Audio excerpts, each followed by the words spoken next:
everybody, I'm Amy from the Cauldron, and in today's episode of Dye Time I am using up lots of fluorescent dyes. Now I've just been dyeing a fluorescent rainbow, and all of the colours I used are acid dyes, which are fine to store except for one, which was this, which is turquoise, which is a fibre reactive dye.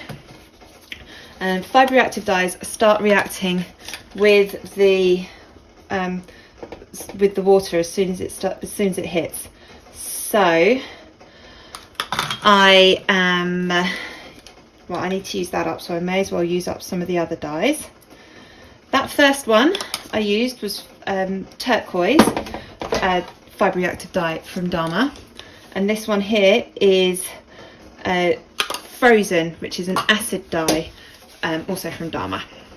The yarn I have here is 100 grams of Donegal Tweed in DK, which is from Laughing Hens, and it is 87% wool and 13% Donegal viscose. It is non-superwash. So that one I just added was the fluorescent lemon.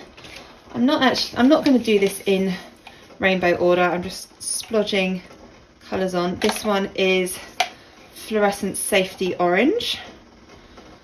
Now all the fluorescents that I used today, I originally weighed out 0.5 grams of and dissolved them in water, and the two blues I used 0.25 grams. That's Purple Pop. Now there isn't actually a blue fluorescent dye, so that's why I've got the two blues here, and my little experiment was to try and figure out which of these blues looks best with the fluorescents. That was my goal for today. I'm just pouring all this on. There's no acid, there is no heat. I'm not going to I'm not worried about colours mixing too much.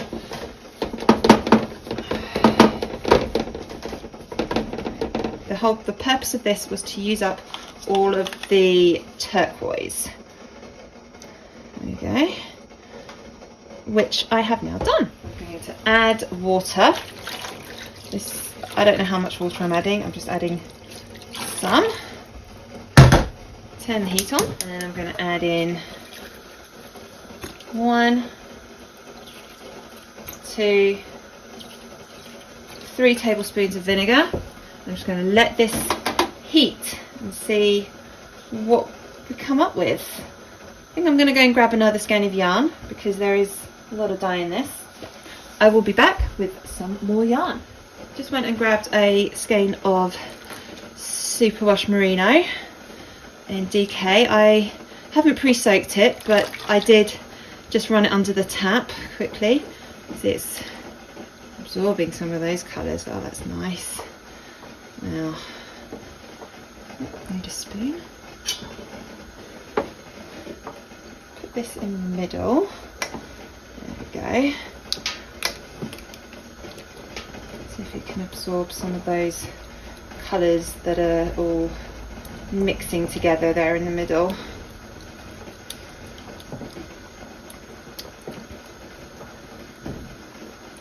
I'll probably come back and add some more dye.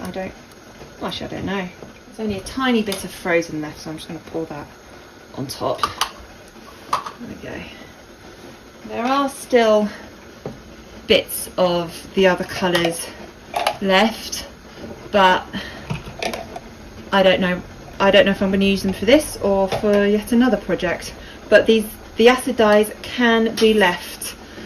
I can put a cap on the ones that are in jars and transfer the others into bottles or jars and just save them for another day. I don't want this to boil dry or burn, so I'll just add a little bit more water to this, and I think what I'm going to do is cover it with foil. It's quite warm already. What this foil will do is just trap the steam in there, hopefully allowing it to heat set, and I'll leave this for probably about 20 minutes, and then we'll come back, see if all the dye has absorbed. This has been on the heat for about 20 minutes, and there is still quite a lot of colour left in the water. So what I've just done is I've added a lot more water to this, so there's plenty of room for the yarn to move about and for the dye to absorb to the yarn. So there's still quite a lot in there, so I've added some extra acid as well, so I'm going to put this back on and let it heat for a bit longer. There will come a point where the yarn just won't absorb any more dye. The pinks are take quite a long time to absorb, so I'll probably leave this on for another 30 minutes, maybe 40, and then I'll turn it off and let it cool down. Alrighty. Okay, it's been another 30 minutes, and it looks like there is still lots of dye in here, but I'm not sure if it's actually going to absorb to the yarn or not now. I think the yarn probably has as much dye as it can take. So I'm turning this off. I'm just going to cover it up again just so it retains some of this heat, and I will wash this tomorrow. Our leftover neon dyes are cool now, so let's give them a bit of a wash.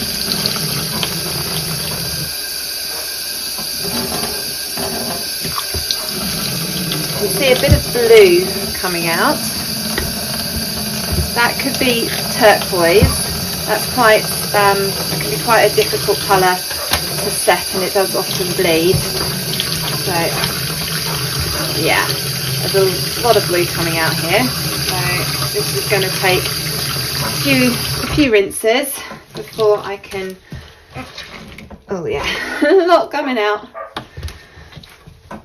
I thought it might be the pinks from the fluorescent fuchsia and the purple pop that might run in this, but it seems to be the turquoise.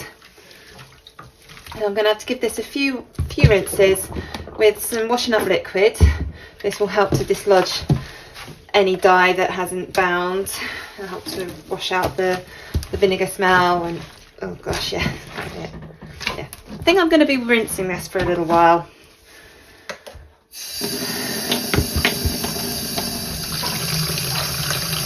It looks like it's getting paler already, which is great. So I'm just going to rinse this through, and then until the water runs clear, then I can hang it up to dry. And here is our finished yarn. You can see the colours have all blended together, and it's created an overall sort of muted tone to this, where if you look at quickly the fluorescent colours on their own, you can see there's a huge difference between what's on this yarn and what was left over.